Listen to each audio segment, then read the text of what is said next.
ఈ యొక్క safe place లోకి ఇక్కడ నుంచి దూరంగా వెళ్ళిపోవాలని కోరుతున్నాం.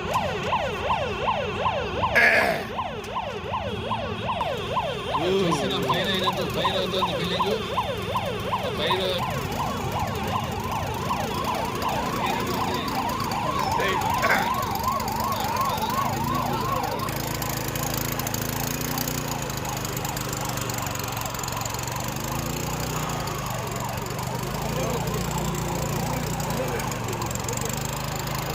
షిఫ్ట్ చేయడం జరిగింది.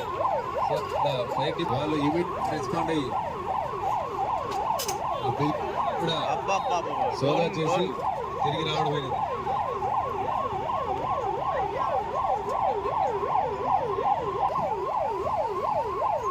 ప్రజలంతా గమనించి ఈ ఇన్సిడెంట్ కనుక మనకు జరిగినట్టయితే ఈ యొక్క వారిని ఉద్దేశించి షిఫ్ట్ చేయడం జరిగింది. ఇంకా ఎటువంటి క్యాజువాలిటీస్ మన దగ్గర లేవు. సో ఇప్పటి వరకు కూడా చూసింది అంత క్లియర్గా శానిటైజ్ చేసి క్లియర్ కావడం, ఈ ఏరియా మొత్తం కూడా క్లియర్ చేయడం జరిగింది. పోలీస్ డిపార్ట్మెంట్ వారు కానీ అలాగే కలెక్టర్ టీం వారు కానీ అందరూ కూడా కష్టపడి ఇక్కడ ఉన్నటువంటి ప్రజలందరినీ రెస్క్యూ చేసి తరలించడం జరిగింది. సో ఈ డెమో అయిపోయింది. ప్రజలందరూ కూడా దూరంగా ఎవాక్యుయేట్ కావాలని కోరుతున్నాం. భారత ప్రభుత్వ ఆదేశాల మేరకు, హోంశాఖ ఆదేశాల మేరకు మనం వారి యొక్క మాక్ డ్రిల్ అనేది ఇక్కడ మన శ్రీనివాస సెంటర్లో నంద్యాలలో ఏర్పాటు చేయడం జరిగింది. ఈ యొక్క మాక్ డ్రిల్ యొక్క ప్రధానమైన ఉద్దేశం పౌరులందరికీ కూడా అత్యవసర పరిస్థితుల్లో ఎలాంటి సహాయ సహకారాలు అందుతాయి, అలాగే పౌరులు కూడా ఆ సమయంలో ఎలాగా ప్రవర్తించాలనే విషయం పైన మాక్ డ్రిల్ చేపట్టడం జరిగింది. ఈ మాక్ డ్రిల్ లో దాదాపుగా అన్ని డిపార్ట్మెంట్ శాఖలు కూడా పాల్గొన్నాయి.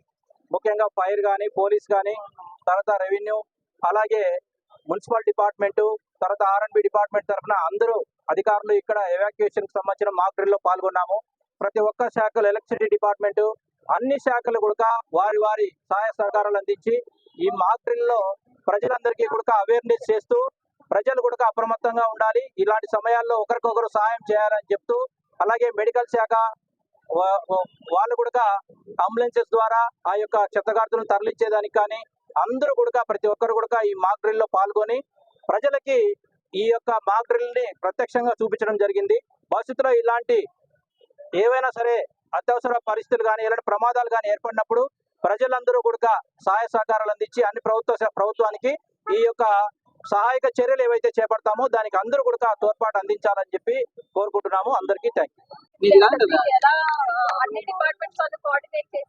ఎమర్జెన్సీ సిచ్యువేషన్ ఇక్కడ ఒక బ్లాస్ట్ చేయడం జరిగింది. సో బ్లాస్ట్ చేయగానే వివిధ డిపార్ట్మెంట్స్ ఎట్లా రెస్పాండ్ అయ్యాయని చెప్పి చూశారు. సో మా పోలీస్ డిపార్ట్మెంట్ నుంచి ఫస్ట్ మా రూమ్ ఇంటర్వెన్షన్ టీం వచ్చి ఎవరైనా ఎక్స్ట్రీమిస్ట్ కానీ ఎవరైనా లోపల ఉన్నారేమో ఫస్ట్ క్లియర్ చేస్తారు. ఆ తర్వాత వెంటనే బాంబ్ స్క్వాడ్ వచ్చి ఏరియా శానిటైజ్ చేసుకుంటూ వెళ్తుంది. సో బాంబ్స్ ఏమీ లేవు అని చెప్పి వాళ్ళు క్లియరెన్స్ ఇవ్వగానే రెస్క్యూ టీం అనేది వాళ్ళని ఫాలో అవుతూ వెళ్తుంది. సో రెస్క్యూ టీం ఈ ఫైర్ డిపార్ట్మెంట్ వీళ్ళందరితో కలిపి ఏదైతే బ్లాస్ట్ జరిగిందో అక్కడికి వెళ్ళి వాళ్ళు ఇంజూర్డ్ పర్సన్స్ అందరినీ కూడా ఇవాక్యువేట్ చేయడం జరిగింది. సో మొత్తం ఈ ఏరియా మొత్తం శానిటైజ్ చేసి అందరినీ ఇవాక్యువేట్ చేసి హాస్పిటల్ ఈ మెడికల్ డిపార్ట్మెంట్ కోఆపరేషన్తో అందరినీ కూడా సేవ్ చేయడం జరిగింది. సో మీరు ఈ డ్రిల్ చూశారు. సో ఇదేంటంటే ఒక జనరల్ అవేర్నెస్ కోసం ఇన్ కేస్ ఏదైనా ఎమర్జెన్సీ సిచ్యువేషన్ వస్తే డిపార్ట్మెంట్స్ ఎట్లా రియాక్ట్ అవుతాయి, అట్లాగే పబ్లిక్ నుంచి మాకు ఎలాంటి కోఆపరేషన్ కావాలి అండ్ పబ్లిక్ కూడా వాళ్ళు ఎలా సెక్యూర్ చేసుకోవాలని చెప్పి చూపించడమే ఇది మా మెయిన్ ఇంటెన్షన్. సో అందరూ దీన్ని చూసి కొంచెం నేర్చుకున్నారని కోరుకుంటున్నాం. Thank you.